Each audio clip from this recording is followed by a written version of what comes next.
let's talk about this Google exploit that was discovered that revealed 2,000 plus classifiers for click probability, site quality, consensus, and more.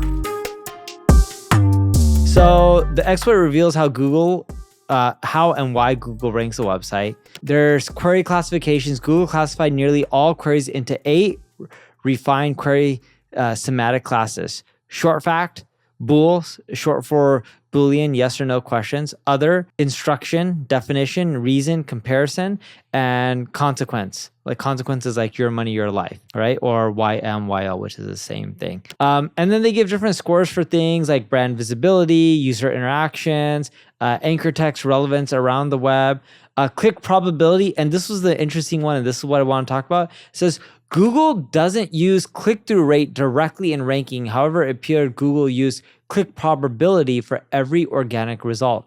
I actually disagree with that one right there because we've seen studies posted in the past. I don't know if you recall Rand Fishkin doing the one on best steak. I believe it was the keyword best steak. Had everyone go Google, click on the second result instead of the first result, or click on the first result, click the back button really quickly, and then go to the second result, and then or third result was one of them, and then hover around. That result just shot up for, it was, I think the keyword was best steak or something like that. He addressed that in the video. I just forgot what he said, but I just remember he addressed it. But, you know, and we're seeing click-through rate data really affect rankings. I get pitched, no joke, all the time from people like, look at this bot that I created. There was a company out of the UK that showed me this, and I've known about this for years, but that showed me this, and they're like, look at the software we built and look at all these people we got all around the world. And they had a database of like tens of thousands of people, no joke, with Gmail's real users.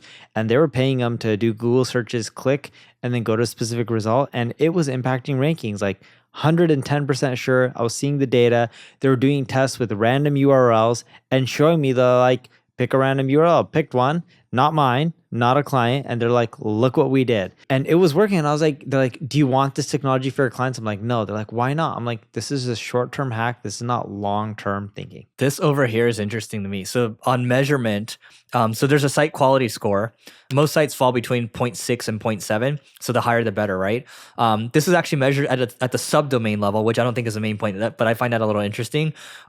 So this guy, Mark, went and he found the site quality score patent that Google filed. So this is measured using factors such as how often people search for your site, how often people select your site, how often people use your site in anchor text. So this is interesting. With a name like single grain, for example, a lot of people search for single grain malt whiskey, right? They just search for single grain.